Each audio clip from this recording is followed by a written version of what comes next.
Rain poured heavily over the colony city of New Horizon, washing the dirt from the metal streets and filling the air with the cold smell of ozone. Most people hurried under the neon signs, their heads down, eager to reach warm rooms and dry clothes. Ethan. Cole wasn't like most people. He didn't mind the rain. It washed away the constant hum of machinery and gave the night a softer sound. He was walking back from the supply docks, a bag of repair tools slung over his shoulder, when something unusual caught his eye. In the shadow of an old service alley, someone was crouched low against the wall. At first, Ethan thought it was a street beggar, one of the many who had fallen through the cracks of the colony's growing economy. But as he took a step closer, his breath caught in his throat. It was a woman, clearly not human. Her skin was a soft, pale silver with faint lines running across it like patterns etched into glass. Her hair was long, tangled, and wet from the rain, clinging to her shoulders. Her eyes, they glowed faintly, a soft blue light in the dark. She had no clothes, only her arms wrapped tightly around herself, shivering. Ethan froze. This part of the city wasn't safe, especially for someone who looked as out of place as she did. The docks were home to smugglers, scavengers, and worse. If they found her, they wouldn't ask questions. He stepped forward slowly, holding his hands up to show he meant no harm. "Hey, it's okay. I'm not going to hurt you," he said in a calm voice. The woman flinched at his words, pressing herself harder against the wall. She looked like a cornered animal, ready to run. Ethan took off his long coat and crouched down. "Here, you're freezing." He placed the coat on the ground in front of her and stepped back.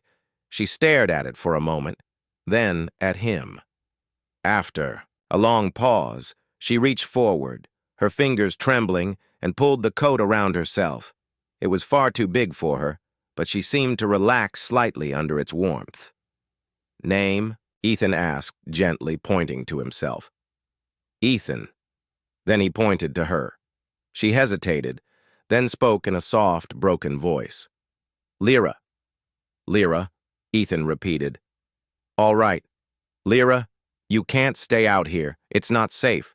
Before he could say more, movement caught his eye at the far end of the alley. 3 figures stepped into view. Rough-looking men, their clothes worn, their eyes scanning the shadows. One of them spotted Lyra and grinned. "There she is," the man said to the others. Ethan's stomach tightened. They were coming for her. He didn't think. He just moved. "Come on," he whispered, grabbing Lyra's hand. She tensed, but when the men started walking faster, she followed. They ran out of the alley, Ethan leading her through narrow back streets he knew well from years of working in the docks. The rain helped hide them, blurring their shapes in the distance. Ethan turned corner after corner, not stopping until he reached the stairwell that led to his small apartment above his workshop. He unlocked the door quickly, pulled Lyra inside, and shut it tight. She stood in the middle of the room, breathing hard, still holding his coat close. Her eyes darted around, taking in the cluttered space, shelves of tools, parts of engines, and the smell of oil mixed with the faint aroma of coffee. "You're safe here," Ethan said, locking the door. "Nobody's going to get you." Lyra didn't answer, but her shoulders lowered slightly, and the fear in her eyes softened. Ethan walked to the small kitchen corner and pulled out a packet of food. "You hungry?" He didn't know if she understood, but when he set the warm plate in front of her, she nodded slowly and began eating. For a while, neither of them spoke. The rain continued to fall outside, tapping softly against the window. Ethan watched her from across the room.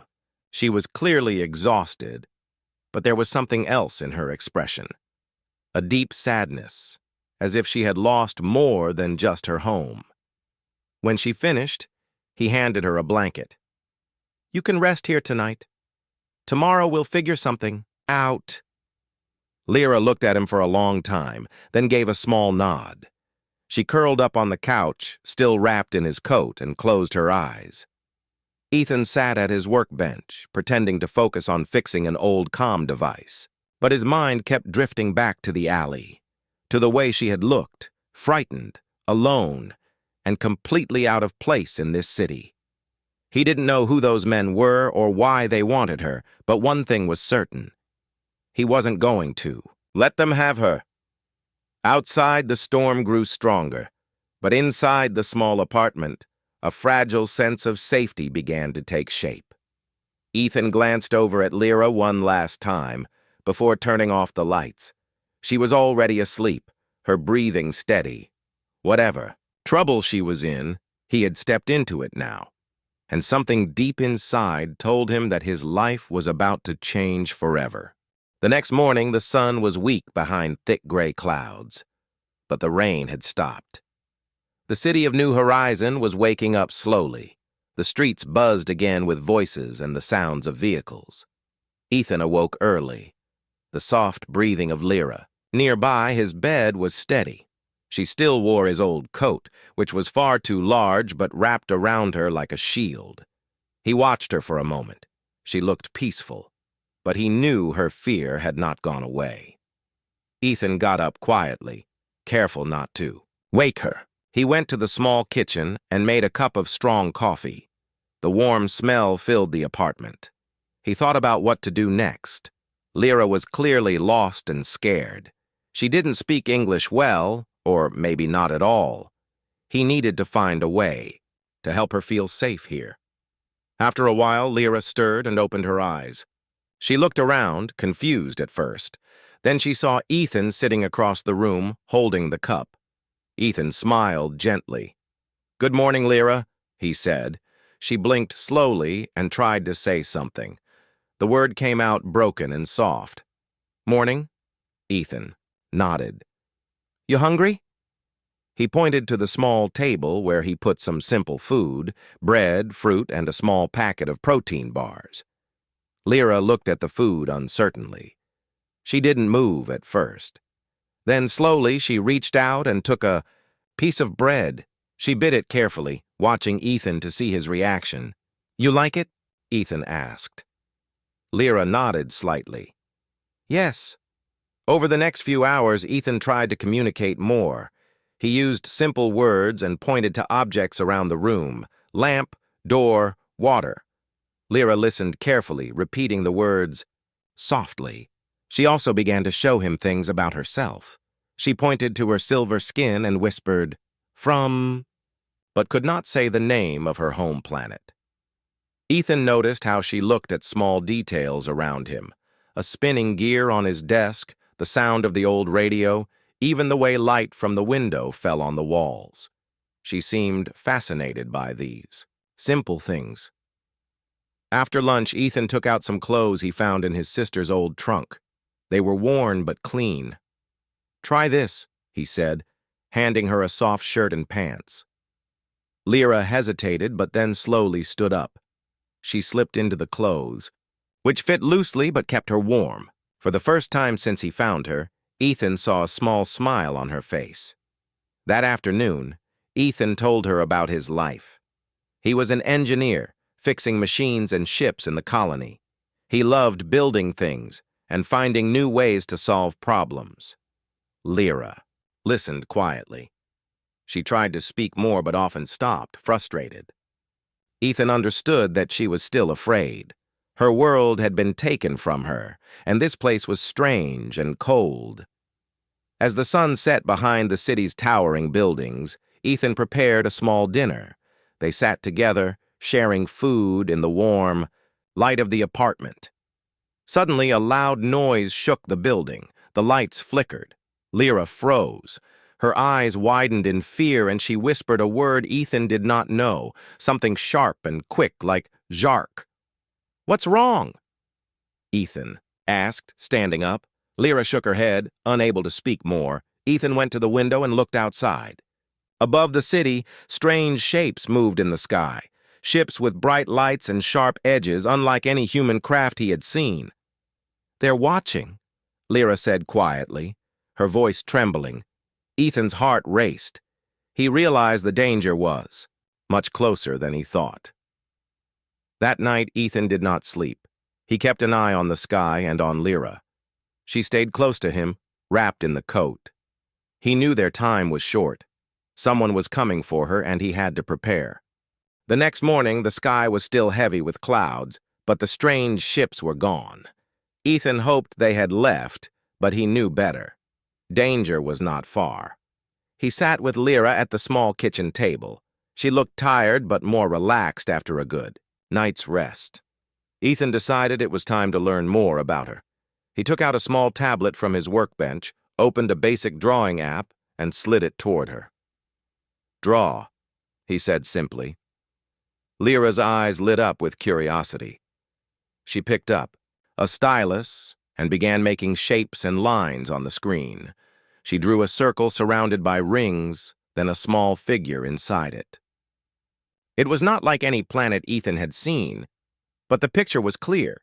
This was her home. Then she drew ships, sharp, dark shapes chasing smaller ones. The drawing showed fear and struggle. Ethan watched carefully and asked, "Slavers?" Lyra nodded slowly, her voice barely a whisper. "Captured.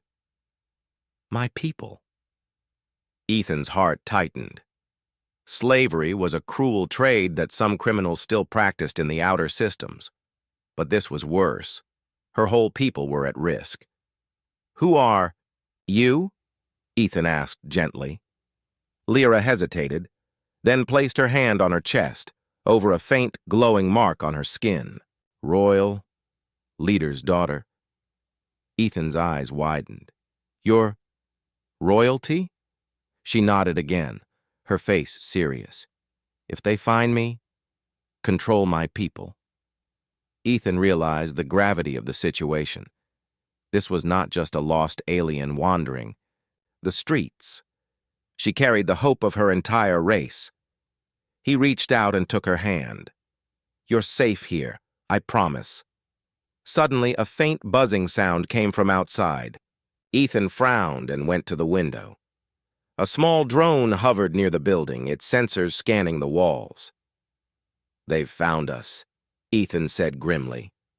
Without hesitation, he grabbed a metal rod and smashed the drone against the wall. It sparked and fell lifeless. Lyra looked frightened but also relieved. Ethan knew this was only the beginning.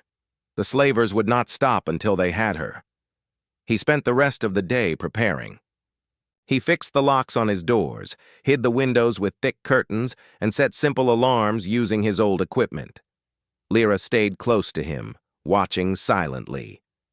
As night fell, Ethan sat beside her and said softly, "We fight together." Lyra looked at him with hope shining in her eyes for the first time. Outside, the city lights flickered, and distant ships moved silently across the dark sky. The battle to protect her had begun. The morning light spilled weakly through the thick curtains. Ethan's small apartment was quiet, but the tension in the air was thick like a heavy fog. Lyra sat on the worn couch, her eyes watching every shadow. Ethan could see the fear had not left her. The city outside carried its usual noise, but Ethan knew danger was very close. Suddenly, a sharp noise broke the silence, 3 loud bangs on the door. Ethan's heart jumped. He stood up quickly and whispered, "They're here." Lyra's eyes widened. She rose slowly, then stood still, frozen in place. Ethan moved fast. He grabbed a small bag from under the table and filled it with tools and some emergency supplies. "Stay quiet," he said firmly. He led Lyra to a hidden storage room, behind the workshop door. The room was small and cramped, but had no windows. He closed the heavy door softly and locked it. Outside, the door shook with strong knocks. "Lyra," Ethan whispered, "can you stay here until I say it's safe?" She nodded silently, fear still shining in her eyes. Ethan moved to the front door and opened it just a crack. 3 men stood there, their faces rough and cruel. They wore dirty clothes and carried weapons that looked dangerous. "We know she's inside," the tallest man said, his voice low and threatening. "Hand her over and we'll be gone."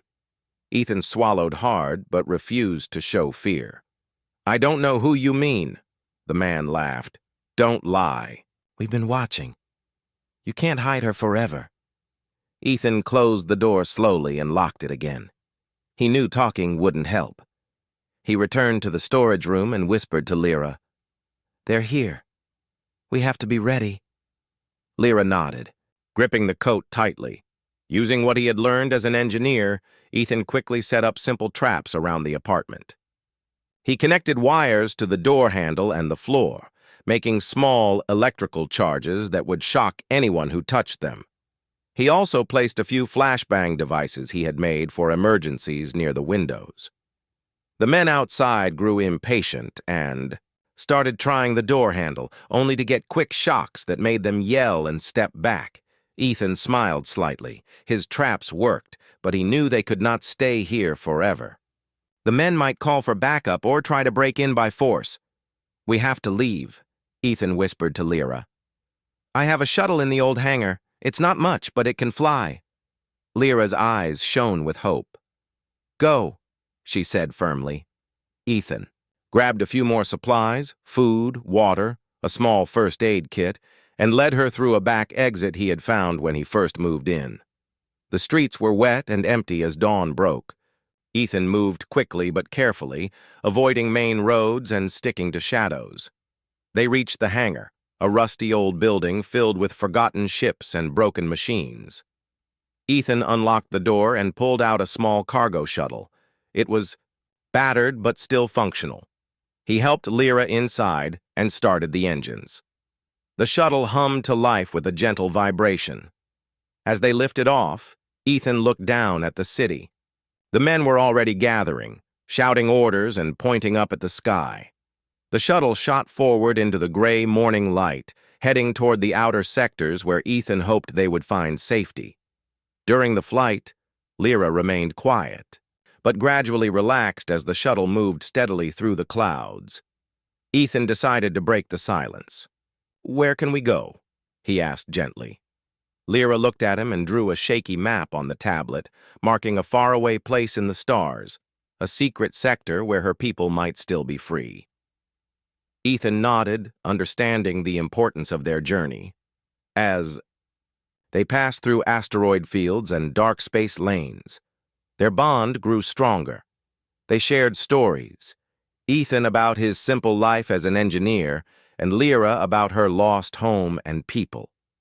For the first time since she arrived, Lyra smiled, showing a small spark of hope. But Ethan knew this was only the beginning of a long and dangerous journey. The small cargo shuttle moved carefully through the asteroid belt. Jagged rocks floated silently in space, lit only by the faint glow of distant stars. Ethan's hands were steady on the controls, his eyes sharp. He knew the dangers that hid. In this field, one wrong move could tear the shuttle apart. Lyra sat beside him, wrapped tightly in the coat Ethan had given her. Her face was pale, and dark circles showed under her glowing eyes. She had not eaten much since they left the city, and the stress was wearing her down. Ethan glanced at her, concern filling his chest. "You need to eat," he said gently, handing her a small packet of food. She looked at it but shook her head weakly. "Not hungry." "You have to. You're not safe if you're weak," Ethan insisted. Lyra looked away, her voice soft. "No. Home. No place." Ethan reached out, taking her hand in his. "You have a place now. Here with me." Tears welled in Lyra's eyes, but she nodded, squeezing his hand. The shuttle trembled slightly as it dodged a large asteroid. Ethan's mind raced, calculating the safest path. He knew the slaver ships were still chasing them, though they were hidden for now. Suddenly, the ship's sensors beeped loudly, a warning of incoming contacts. Ethan's heart pounded. "They're close!" Lyra gripped the armrest, her face pale but determined. "Hold on," Ethan said, pushing the shuttle to speed. Outside, the shuttle darted through the rocks like a fish through water. The asteroids formed a natural shield, hiding them from enemy sensors. The slaver ships appeared on the edge of the belt, searching for their prey. But the dangerous terrain kept them at bay. Ethan's skill and quick thinking kept them safe. Hours passed as they moved deeper into the field. The danger did not end, but Ethan and Lyra worked together to stay ahead. During a brief pause, Ethan checked the small food supplies. They were low. Lyra's strength was fading. Ethan shared his own ration of food, breaking it into small pieces. For her. "Eat this," he urged softly. This time Lyra accepted, her hands trembling as she ate. Later, as the shuttle drifted in the quiet of space, Lyra spoke in a voice barely above a whisper. "My world, lost." Ethan nodded. "They took it?" "Yes, slavers took all. I escaped, alone." Ethan looked at her with sympathy. "You're not alone now." Lyra smiled weakly, tears shining in her eyes. For the first time, she spoke clearly. "Thank you, friend." Ethan smiled back. "You're more than a friend." The stars outside seemed to shine a little brighter. They were far from safety, but together they found hope. Ethan guided the shuttle carefully toward a forgotten mining station hidden deep in a quiet sector of space. The station was old, with patches of rust and broken windows, but it was a safe place away from the dangerous slaver patrols. As they docked, Lyra looked out at the stars, a small smile playing on her lips for the first time in weeks. The silence around them was peaceful, a sharp contrast to the chaos they had escaped. Inside the station, Ethan began working immediately. The place needed repairs, broken lights, leaking pipes, and worn floors. But it was shelter. It could be home. Lyra moved slowly through the rooms, touching the cold metal walls. She was still quiet, but looked more relaxed here. Ethan showed her how to use some of the old tools he had brought. Together they fixed broken panels and cleaned the air filters. Lyra's hands were gentle but sure, and Ethan admired her strength.